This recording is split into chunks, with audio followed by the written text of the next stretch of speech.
Ang dami nito sa atin pero hindi natin alam na nakakain pala. Yun yung parang sa Ilocano yung pinang mabango.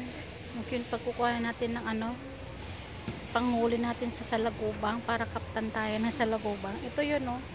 Hindi natin alam na nakakain pala to. Sa Pilipinas ini-ignore natin. Lalo sa pagbarteng norte, mga Ilocano. Ayan. Sa mider kanila, 'di ba?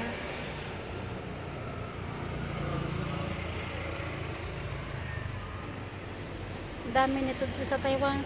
Binibili nga nila dito. Yan. Sa Pilipinas ini-ignore natin. Nakakain pala. Yan. At,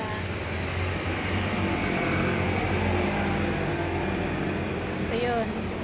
Sa mider kanila. Sa mider.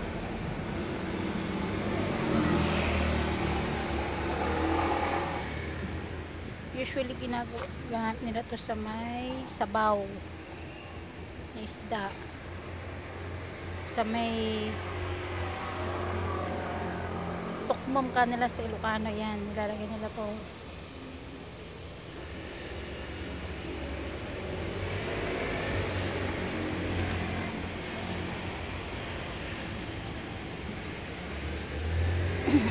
sa middle.